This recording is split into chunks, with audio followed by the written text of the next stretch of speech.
Voy a empezar rompiendo el hielo un poco, presentándome. Mi nombre es Diego Alonso, soy ingeniero informático.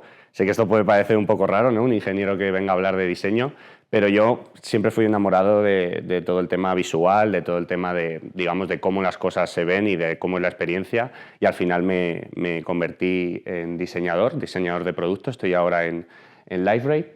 Y bueno, para romper un poco el hielo y contaros alguna cosa más de mí, antes de empezar ya a meternos en el tema de la charla, os contaré que soy uno de estos gym rats que se tiran todo el día en el gimnasio, que está 5 días, ahí 2 horas al día, y por supuesto también, esto es súper importante para asegurarme de que aquí está la gente correcta, soy muy fan de Dua Lipa. Espero que sepáis quién es. Voy a decirlo para empezar por si acaso, para que no penséis que es un framework de JavaScript, pero es esta persona. Entonces, como seguramente va a estar viendo la charla una vez la suben, entonces un besito, Dua, para que hablemos un poco de periodismo. Y nada, voy a empezar un poco hablando de lo que son las interfaces, de lo que es el diseño. Más allá de lo digital, que es normalmente el ámbito en el que nos solemos mover, tenemos que pensar que todo es potencialmente una interfaz. Hay un libro muy interesante que habla de esto, que es el diseño de los objetos cotidianos de Don Norman, y lo que viene a decir es que el proceso de diseño de cualquier cosa siempre está sujeto a evolución, a debates, a interacciones. El diseño como tal tiene que ser una herramienta que lo que nos permita es resolver un problema de manera sencilla, aplicando 4 objetivos, que es simplificar, informar, atraer y emocionar. Entonces, como venía diciendo, el diseño no solamente tiene que limitarse a las interfaces, sino que también puede ser potencialmente todo. Incluso esta cosita que tengo por aquí, que es un periódico. Un periódico, si lo pensamos, es un objeto que nos ayuda a conocer el mundo. Es un objeto que nos informa, que nos da noticias, juegos, incluso nos dice el tiempo, y que también tiene una labor emocional y una labor social, porque mucha de la gente que conocemos de hace unos años incluso pagan y buscan tener un espacio para homenajear a sus seres queridos en la sección de las esquelas. Con lo tanto, es un bien indispensable que hace unos años tenía una importancia central en lo que es nuestra vida. Pero yo quiero preguntaros qué ha pasado para que el periódico ya no tenga la relevancia que tiene antaño. ¿Y qué podemos hacer para que esto no se repita y para que, digamos, evolucione un poco más? Hoy en día sí que es verdad que el método de obtener información y el método de conocer el mundo ha cambiado un poco. Ya nosotros no tenemos esa cultura tanto de ir el domingo a buscar el periódico, sino que tenemos un smartphone y lo que hacemos es informarnos directamente de noticias y de distintos sucesos a través de él. Con lo tanto, el objetivo de esta charla es intentar ver todos juntos cómo podemos hacer para trasladar el significado y la importancia de este objeto tan interesante hace unos años al medio digital. Podréis pensar que la opción más fácil es hacer esto, ¿no? Si yo tengo un producto que ya funciona en el pasado, lo que podríamos hacer es simplemente replicar la experiencia en papel y que tuviésemos el periódico directamente así y fuera un PDF, y en principio eso nos valdría, ¿no? Si aplicásemos la lógica de si que tenemos algo que funciona, ya lo aplicamos directamente y ya la gente va a comprar nuestro producto. Pero, pues no. ¿Por qué no? Porque esta experiencia no se adapta al medio contenedor que es el smartphone y que es el medio digital, un medio dinámico. El píxel no es como la tinta, al final tú puedes manipular esa fuente de información para hacer un display de distintas cosas. Entonces, ¿por qué no lo hacemos? No lo hacemos porque no es intuitivo. No lo hacemos porque al final la gente lo que va a buscar es una experiencia simplificada y sencilla que le permita mejorar lo que ya existe. Y si no mejoramos lo que ya existe y de hecho lo hace peor, pues la gente no va a comprar nuestro producto. Por lo tanto, ¿cómo vamos a resolver esto? ¿Cómo resolvemos esta transición del mundo de prensa, del mundo impreso, al mundo digital? ¿Qué filosofía podemos aplicar para que esto cambie? Pues, como habréis podido ver en el título de la charla, lo que vamos a aplicar es el UX, la filosofía de producto, porque también hay experiencia de usuario y hay UX en los periódicos. ¿Cómo hilado el título de la charla? En fin. Lo primero que quiero hacer es preguntaros si creéis que hay experiencia de usuario en los periódicos. Porque la experiencia de usuario, no sé qué definición vosotros tenéis acerca de lo que significa. La experiencia de usuario para mí no es el hecho de copiar una interacción de moda o copiar un patrón que simplemente aparezca porque la aplicación de moda, por ejemplo, TikTok hace unos años implementa una navegación vertical o Instagram implementa Stories, ya todo el mundo hacemos lo mismo, ¿no? Al final no se trata de incluir tendencias, se trata de conocer a tu usuario, en este caso a nuestro lector, y saber qué es lo que quiere, qué es lo que le falta, para que podamos ofrecerle una experiencia atractiva para él. Voy a empezar haciendo una breve sociométrica, una breve encuesta, a ver si se confirma un poco la hipótesis, porque si ahora me vais a joder vivo como me digáis algo contrario a lo que yo pienso. A ver, quiero que levantéis la mano todos aquellos que os informáis acerca del mundo, consultáis noticias por redes sociales, Twitter, Instagram, Blue Sky, WhatsApp, canales de WhatsApp, de Telegram. Vale, bien, bastantes. ¿Cuántos de vosotros consultáis la web de un periódico? Vale, muy bien. Y ahora, ¿cuántos de vosotros tenéis instalada la aplicación del periódico que más os guste y consultáis noticias a diario y la usáis a menudo? Vale. Pues bueno, me alegra que hayáis sido tan pocos, porque no quiere decir que estamos en crisis, pero estamos en crisis. Las nuevas generaciones no leen prensa online, las nuevas generaciones no tienen una cultura de información como las anteriores. Como hemos visto antes en la encuesta que hemos hecho, hemos visto que han cambiado las maneras de informarnos, que se ha democratizado mucho más el acceso a la información. Muchos de nosotros ya simplemente consultamos canales de WhatsApp o canales de Telegram donde nos informan directamente. Seguro que incluso muchas veces no entramos en el detalle de noticias, simplemente leemos el titular.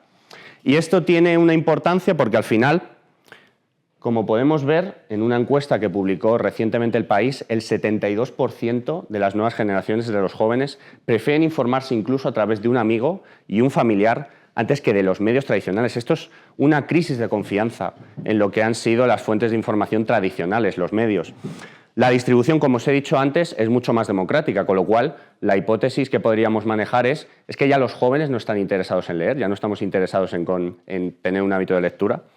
Pero, como vemos, esto no es así, porque al final otra encuesta, otro estudio publicado precisamente en El País, hablaba de que las nuevas generaciones, la generación Z y la generación alfa, son las generaciones que más leen en nuestro país, más de 10 puntos que la media nacional. Con lo cual, estamos viendo una especie de problema porque las nuevas generaciones sí leen, las nuevas generaciones están interesadas en informarse, pero sin embargo no nos están leyendo a nosotros. Entonces, ¿qué es lo que está pasando? ¿Qué podemos deducir de todo esto? Pues mi conclusión yo creo que es bastante clara. Las nuevas generaciones sí leen, pero las nuevas generaciones no nos están leyendo a nosotros. ¿Por qué? Porque al final en los medios lo que se ha hecho no es cambiar los códigos, no es cambiar la manera en la que hacemos un producto digital que la gente quiera usar. Lo que hemos hecho es hacer lo mismo, pero adaptarlo a una interfaz digital, pero no nos hemos preocupado por explorar nuevos formatos, con lo cual los jóvenes no están conectando con nosotros. Esta es una de las patas en las que se apoya un poco lo que vamos a hablar hoy y uno de los problemas. Pero sin embargo, que es algo muy importante dentro del producto digital, tenemos que tener en cuenta a toda la cantidad de usuarios posible. Y lo que vemos aquí es que más del 50% de nuestros usuarios tienen más de 45 años. Esto también es importante. La gente más mayor sí que nos lee a nosotros. A ver, no quiero llamar viejos a la gente que tenga 45 años, ¿eh? No me peguéis, porque precisamente es un grupo muy heterogéneo. Una persona de 45 años o una persona en los 40 no se informa igual que una persona que tenga 70 años. Es un grupo muy diverso. Con lo cual, tenemos que pensar y tenemos que también analizar que hay una cultura en las generaciones mayores de comprar el periódico, de ir los domingos o durante la semana y tener el hábito de leerlo por las mañanas. Con lo cual, es un tema de generación y un tema de problema de producto. Hay dos preguntas aquí. ¿Cómo hacemos un producto que tenga en cuenta las nuevas generaciones y que, sobre todo, permita ampliar nuestra base de usuarios? Y también podemos crear esas experiencias, ¿no? Tener ese objetivo de tener nuevas maneras de informar que trasciendan el modelo clásico de una página de noticia. Bueno, yo soy un friki de la filosofía también, y un poco una de las cosas que más me gusta de mi filósofo favorito, que es Sócrates, es la filosofía mayéutica, que todo empezaba con una pregunta. Y aquí tenemos dos. Con lo cual, no vamos mal. Así que lo que vamos a hacer es aplicar esta filosofía de producto en los medios. ¿Y qué podemos encontrar? que, empezando por aquí, los más jóvenes ya simplemente no buscan noticias escritas, lo que buscan es interactuar, tener un contacto con la información. No simplemente leer una página, sino construir, digamos, una narrativa interactiva que lo que permita es que la información sea muchísimo más dinámica. Por supuesto, esto no nos podemos olvidar en el ámbito de la experiencia de usuario, que una buena experiencia de usuario lo que va a generar es adherencia. La gente va a querer consumir tu producto básicamente porque funciona bien y porque te da lo que pides y, de hecho, van a querer tus lectores entrar al periódico. Todos podemos pensar en algo que tengamos en casa, una cafetera, una tostadora, que nos haya funcionado bien durante muchísimo tiempo. Nuestro primer pensamiento es, a la hora de cambiar el producto, voy a seguir confiando en la marca que me ha dado esa durabilidad. Y luego también, sin olvidarnos de esto, no solamente por hacer las cosas bien igual, vamos a seguir teniendo un público que vaya a ser fiel con nosotros. También existe la competencia, con lo cual tenemos que tener un valor diferencial. Eso es algo que los demás no tengan, que nuestros rivales, digamos, no cuiden, para que nosotros podamos dar una sensación de calidad independientemente de la edad de nuestros lectores.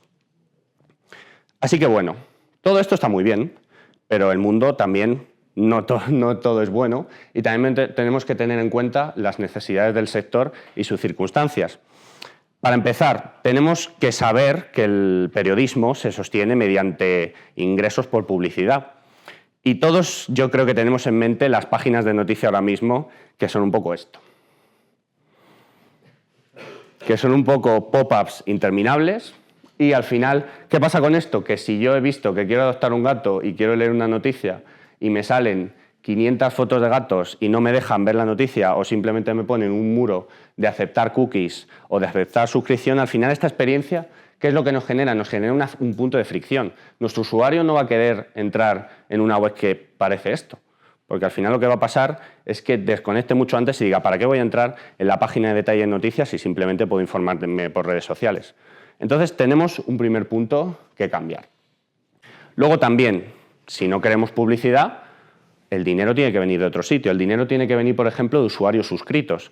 ¿Por qué va a querer suscribirse una persona a un medio? Va a tener que tener una sensación de calidad y, sobre todo, va a tener que sentir que tu usuario está pagando por algo que merece la pena.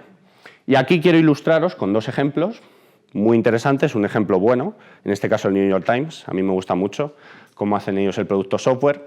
¿Y qué cosas buenas vemos aquí?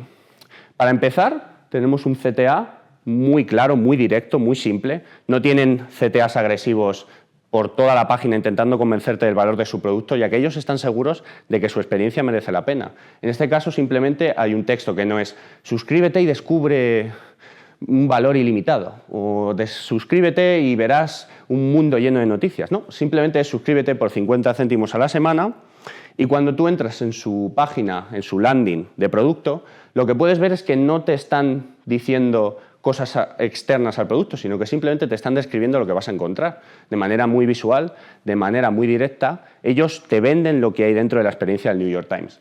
Y además, bueno, podemos ver también algo de diseño de comportamiento, de behavioral, porque aquí es esta típica etiqueta de nuestra mejor oferta se acaba mañana, que yo creo que todos lo habéis visto en webs muy famosas, por ejemplo, como Booking, que te meten la urgencia de que esta habitación está disponible y se va a acabar ya. Entonces, no te intento convencer de que el producto es bueno. Tú estás viendo que el producto es bueno. Lo estás viendo porque al final tú lo que tienes es una experiencia que se describe de manera muy sencilla y sobre todo de manera muy rápida. Y bueno, ahora vamos, no voy a decir qué medio es, pero ahora vamos con un ejemplo que no es tan bueno. ¿Qué vemos aquí? Bueno, para empezar, lo que vemos son textos y son CTAs que no me están diciendo nada. Al final, disfruta de contenidos ilimitados. Oferta especial que solo encontrarás aquí. Ya, a ver, o sea, estoy en tu medio, o sea, lo voy a encontrar aquí, la oferta. Entonces, ya para empezar, yo no sé de qué va el producto. No sé de qué va el producto porque yo no estoy sabiendo por qué es lo que voy a pagar. No estoy percibiendo ese valor. Y sobre todo también, otra cosa, a nivel de interfaz, es esto, que a mí me lleva por la calle de la amargura. O sea, ¿por qué no está así? O sea, ¿era tan difícil subir la altura de la caja para que esto quedase alineado? No sé. O sea, son estas cosas que al final son tonterías. O sea, puede venir un redactor jefe, porque esto al final hay que convencer a personas que no son del ámbito del diseño y decir, pues sí, da igual. Si está así, o sea, se ve bien, no sé qué.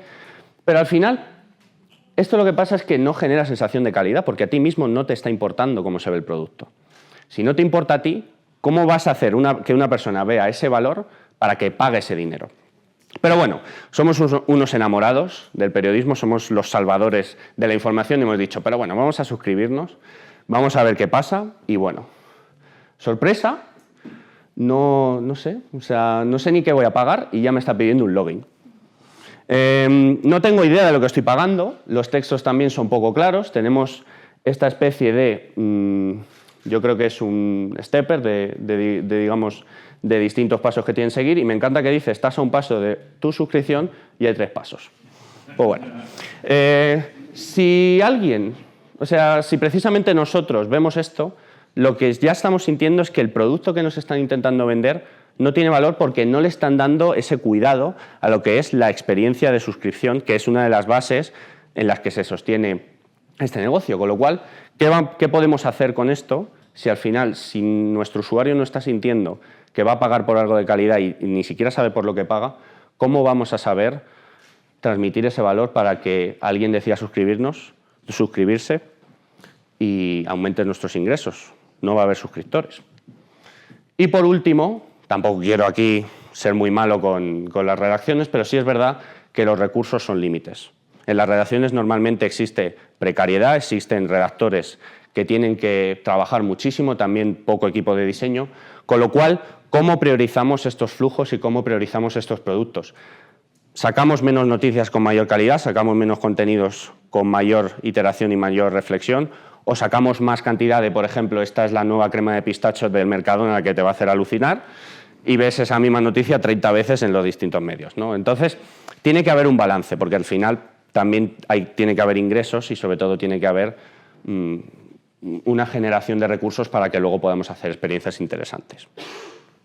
Y esto fue una idea que me salió, que descubrí justo antes de empezar a plantear la charla, que es cómo nos relacionamos dentro de los medios con las gigantes tecnológicas. Seguramente hayáis visto, no sé si, bueno, he puesto las elecciones de Estados Unidos, pero también pasa en España, que directamente tú si buscas en Google, pones elecciones de Estados Unidos, el buscador ya te muestra los resultados. Con lo cual, ¿cómo podemos competir con las gigantes tecnológicas que ya dentro de sus propias experiencias de aplicaciones, como con Apple News o con la búsqueda de Google, yo ya puedo saber los datos? O sea, ¿por qué nuestro lector vamos a competir generando una landing de elecciones y sobre todo vamos a competir mostrando los mismos datos para que navegue a nuestra página cuando directamente en el buscador ya tiene lo que necesita? Esto lo planteé de una manera que es competir en la inmediatez. ¿Nos interesa aquí competir con una plataforma que tiene muchísimo más público y que va a proporcionar una información muchísimo más directa? ¿O nos interesa hacer una información más detallada y nos interesa sobre todo tener una experiencia que va más allá del dato? Esto es una de las cosas que vamos a abordar a la hora de cómo diseñar estas nuevas experiencias. Lo primero, el diseño como tal, para que sea un diseño cuidado y para que sea un diseño sobre todo que funcione, tiene que ser consistente, tiene que ser permeable. Al final tiene que haber una experiencia que, porque tú estés en una página determinada, no tiene que sentirse ajena al resto del sitio. Diréis, una ballena. ¿Por qué? Me voy a explicar. En la naturaleza, si nosotros pensamos en una ballena no apareció de la nada. O sea, no llegó aquí y se llegó la ballena y ya apareció. Sino que hubo una evolución de organismos monocelulares, de organismos pluricelulares, y ya empezó a generarse lo que es el concepto ballena. ¿A qué me refiero con esto? Que en el diseño no tenemos que empezar a construir un componente sin tener claro las piezas que lo integran. Y sobre todo no tenemos que construir algo muy complejo sin tener en cuenta qué unidades van a componerlo. Esto es el diseño atómico y al final también se ha llevado mucho por el tema de tokenización y el tema de componentización, que sobre todo Figma es la herramienta que lo ha explotado. Y a lo que me refiero es que un organismo funciona cuando las partes que lo integran conviven de manera armoniosa. Y en ese sentido, el diseño atómico lo que nos va a permitir es generar una experiencia consistente y una experiencia que al final se sienta que funciona igual durante todo nuestro producto digital. La iteración, también como método de aprendizaje. ¿Por qué es importante esto?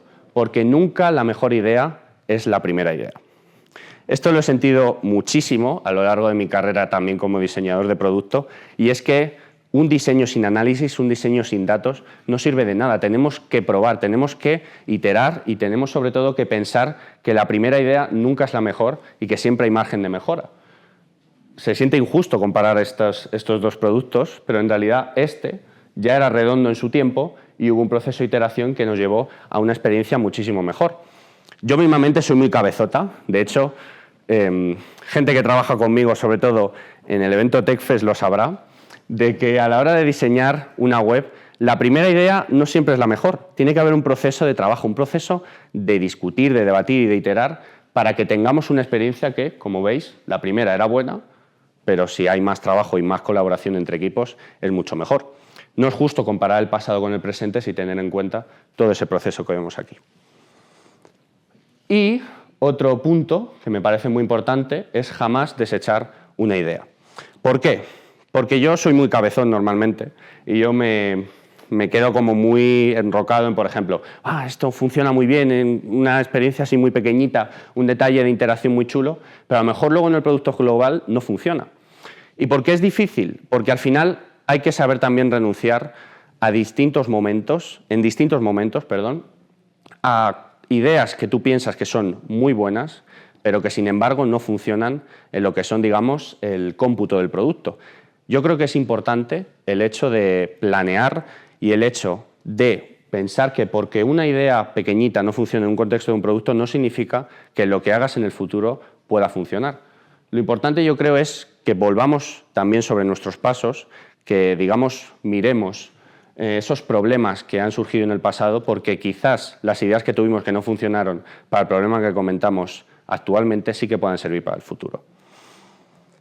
Y ya, simplemente lo que voy a deciros es un poco, de manera más pausada, es las experiencias y lo que hemos hecho nosotros, bueno, en lo que he podido participar yo durante estos años que he estado en esta aventura del periodismo, sobre distintas experiencias que nosotros planteamos para que esto funcionase.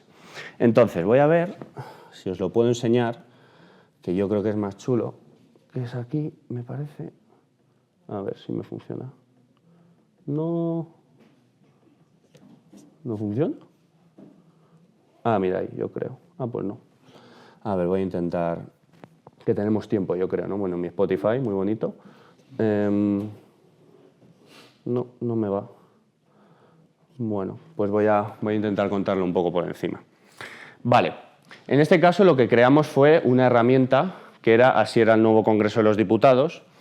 Durante las elecciones del 23J, lo que hicimos fue crear una herramienta que nos permitiese el consultar de manera dinámica cómo era el nuevo Congreso de los Diputados y, digamos, cómo se iba formando, ¿no? Entonces, la gracia de esto es que esto estaba conectado a un Excel, que lo que hacía era tener una lista de todos los candidatos posibles por cada partido político, y lo que se hacía era, según los datos que nos mandaban del escrutinio de las elecciones, lo que se hacía era llenar este gráfico de 356 diputados, que lo que hacía era pintar cada puntito con el diputado que tenía, digamos, el asiento asignado.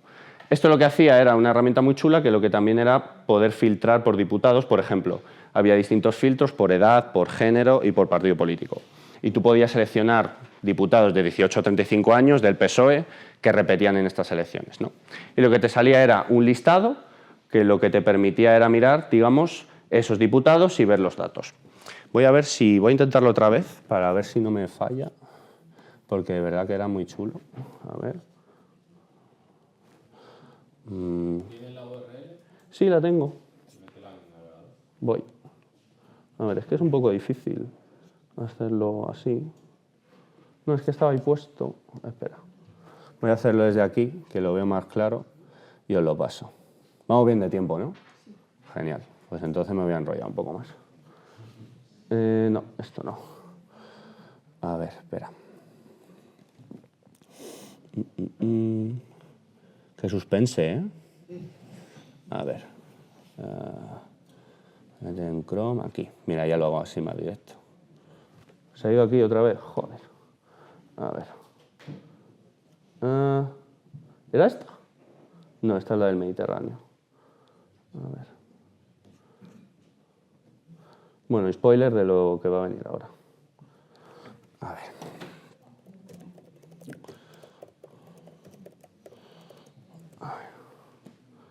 Así es el nuevo Congreso, perdón. Vale, era esta. Vale, pues como podéis ver aquí está un poco rotillo CSS, no me juzguéis. Vale, pues tú, por ejemplo, podías coger del PSOE 1875 y, como veis, os hacía el filtrado, ¿vale? Esto también, lo que pasaba con esto es que era para indicar, digamos, los diputados que estaban en riesgo, lo que se hacía es poner una especie de rojo parpadeante para indicar que estos diputados lo que podía pasar es que pasasen de un asiento a otro, ¿vale? Esto es como a la hora de asignar escaños. Lo que pasaba con ello es que lo gracioso es que un punto se volvía azul porque lo cogía el PP, otro punto se podía volver verde porque lo cogía Vox. Entonces también teníamos como unas métricas interesantes que era el porcentaje de repetidores y el género mayoritario. Luego, aparte de esto, lo que... Joder, estoy yo con el ordenador.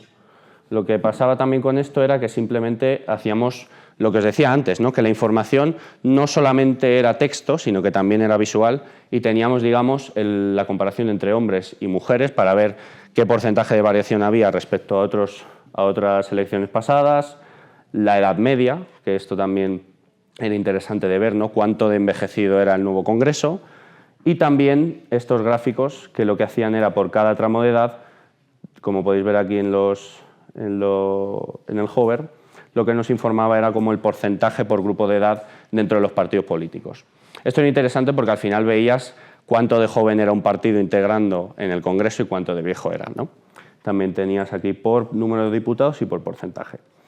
Y este mapita, que yo estoy bastante orgulloso de él porque costó bastante trabajo hacerlo, era que por cada comunidad autónoma y por cada provincia lo que tú podías ver era qué partido político había obtenido mayor porcentaje de escaños.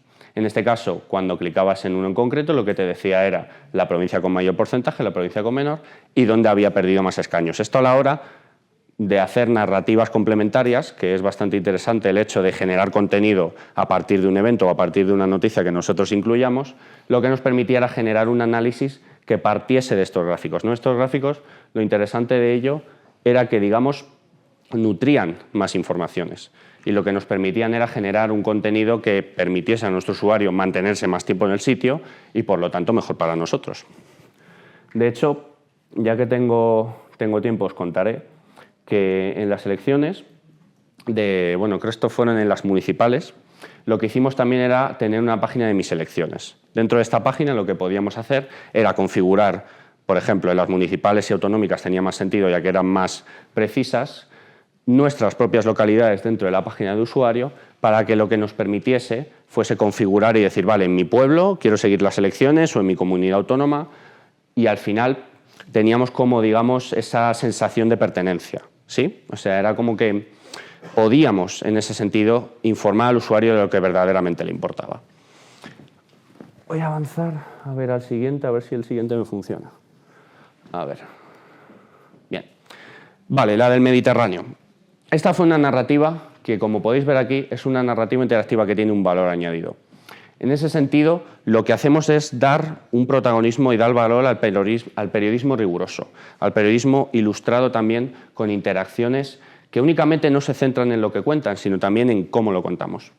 En ese sentido, la narrativa del Mediterráneo, voy a ver si puedo ponerla y no me falla otra vez. Efectivamente, me va a volver a fallar. Pues no pasa nada. Cosa del directo. A ver. Voy a irme aquí. Esta era. Vale. Esta narrativa, lo que tenía de especial era que al final de lo que se estaba hablando era de este objetivo de 2040 que se iba a calentar el Mediterráneo más de 2 grados y la implicación que esto tenía no solo para el propio ecosistema del Mediterráneo, sino también para las regiones que están alrededor. Entonces, esta narrativa fue una colaboración entre el equipo multimedia, el equipo de audio y el equipo de periodismo visual y de producto. En ese sentido, lo que pudimos hacer es hacer una narrativa que, como podéis ver aquí, te iba sumergiendo en lo que era el Mediterráneo y con una serie de gráficos no solo estás, digamos, explicando mediante una narrativa escrita lo que quieres comunicar, sino que también tenemos un componente visual, un componente interactivo que lo que hace es informar de manera más amena a nuestro lector. Y vamos por distintas regiones, como podéis ver aquí, por la costa, por la costa catalana. Y lo que hacíamos era un poco explicar, no solamente dar un dato frío, dar una cifra, dar una temperatura, sino también hablar de qué consecuencias tiene en nuestra vida del día a día que esto esté sucediendo. Vamos a ver por aquí. Teníamos también vídeos con el equipo de vídeo, fueron a grabar a distintas ubicaciones. Y como podéis ver aquí, el tema de los cruceros en Málaga, todo eso lo que implica. Y, bueno, multitud de gráficos, todos estos gráficos interactivos, que como podéis ver, al final la experiencia de noticia es mucho más dinámica, porque esto lo que permite es dar un contexto a lo que es el dato en sí.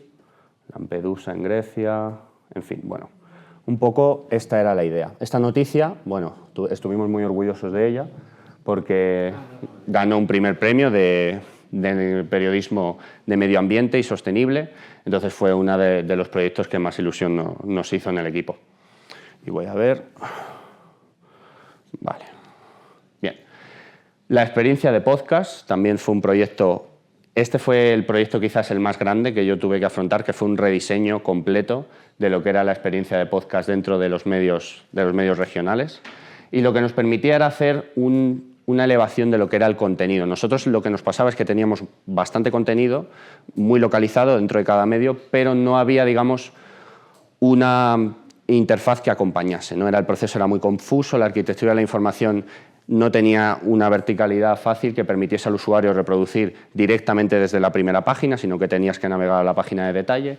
Y en ese sentido lo que nos permitió fue hacer una experiencia que trascendiese eso y que también se pareciese un poco más a plataformas multimedia. Entonces voy a intentar ponerla. Bueno, empezamos, como podéis ver, con los bloqueadores de anuncios. No sé si me va a permitir. A ver. Vale, aquí. Justamente se implementó.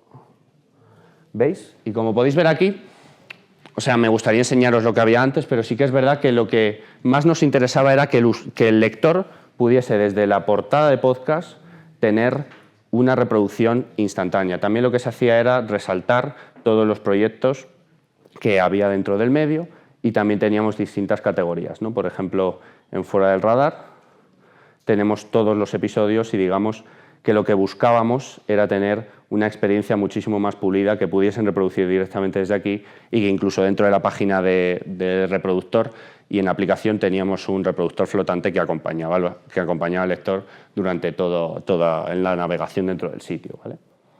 A ver. Bien. Y ya por último, que seguro que esto era lo más curioso dentro de lo que era la charla, sí que es verdad que lo que teníamos era hicimos una experiencia dentro de la aplicación, este fue el último proyecto que yo pude abordar, donde se hacía un seguimiento de la Semana Santa malagueña, que justamente ya se ha implementado y la podéis ver en la aplicación del Diario Sur.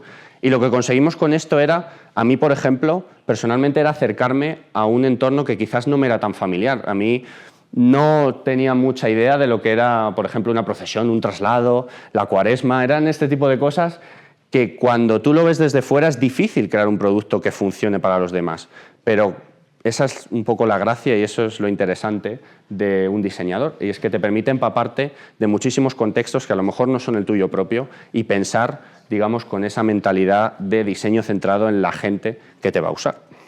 Esta está dentro de la aplicación, por si le queréis echar un ojo. Y vale. Ya por último, y simplemente como resumen, es hablaros un poco de los siguientes retos, porque esta charla no quería que fuese, digamos, tener una solución universal que funcione para todos los problemas. Al final el diseño depende mucho del contexto. Por ejemplo, ¿cómo podemos convivir con una línea editorial o con una línea de desinformación y de bulos dentro de un medio? ¿El producto puede conseguir esto? ¿Podemos cambiar la percepción que tiene alguien de nuestro medio si las noticias que generamos son precisamente estas? También, ¿ha perdido la gente un poco la fe en el periodismo y un poco la fe en consultar medios tradicionales precisamente porque hay muchas veces en las que las noticias son falsas, son noticias generadas para que simplemente haya un número de clics y que eso nos genere ingresos por publicidad. ¿Podemos combatir un poco eso? En base a lo anterior, podemos combatir con gigantes tecnológicos, podemos combatir con empresas que al final sometan nuestro contenido a lo que funcione para el algoritmo de búsqueda o para la optimización de que nuestra página se vea antes. Y por último, y dándome mucha pena habiendo traído un periódico, ¿es el modelo escrito un modelo sostenible? ¿Podemos seguir produciendo periódicos diarios si las ventas cada vez están decreciendo más? Son retos y sobre todo el periodismo siempre es una profesión, yo creo, muy bonita, muy complicada, pero sobre todo yo creo que es una profesión que merece ser salvada y yo creo que el producto digital puede jugar un gran papel dentro de esto. Y ya está, un poco para estar en contacto, para informaros un poco de mí. Ahora mismo, como os he dicho antes, estoy en Liferay, también formo parte del equipo de TechFest dentro de diseño. Y nada, simplemente os dejo mi contacto, mi email y mis redes, por si queréis tener alguna pregunta, hablar de cualquier cosa, yo estaré encantado. Y daros las gracias por haber venido. Solo conocer tu opinión. Yo creo que la cantidad de información excesiva que tiene la generación Z, que has hablado, la alfa, realmente no es como era, como por ejemplo cuando yo, ¿no? Yo tengo 48 años y yo pues consultaba noticias, pero ahora realmente hay un exceso de información, la cantidad que recibe de información la gente es apabullante y se busca mucho, pues lo que hacen, lo que has comentado ahí con razón, las grandes tecnológicas, que buscas Google, lo primero pon los resultados. O sea, te dan lo que está buscando lo primero, ¿no? Entonces, yo entiendo que eso a lo mejor en un medio digital no tiene que funcionar también a nivel de buscar los ingresos, ¿no? Pero se ha probado, como ha puesto las noticias del agua, que es realmente muy bonito, muy llamativo, pero se ha probado el dar el dato que se necesita y después si la persona quiere ahondar, pues ya tiene el artículo completo con los detalles y demás. Aunque creo que, no sé, corrígeme si me equivoco, que es tirar un poco una piedra sobre el medio digital, ¿no? Porque si alguien entra, solo ve el principio y se larga, pues a lo mejor no... Pero saber si ha habido pruebas sobre eso, ¿no? Mira, justamente de lo que comentas, si te metes ahora en El País, sobre todo en la aplicación web, en la aplicación móvil, lo que tienes es El País Express, que lo que han sacado son como 5 noticias muy rápidas, que es como resumidas de manera muy concisa, son como tarjetas que están incluidas dentro de la sección superior del País. Y yo creo que es un intento por hacer que, bueno, somos una generación que cada vez nos cuesta más, ¿no? Porque estamos, como tú bien dices, llenos de estímulos por todos sitios y, digamos, nos estamos educando en la cosa de que no tenemos tiempo para reflexionar en nada, sino que simplemente vamos de un sitio para otro y no ahondamos en la información.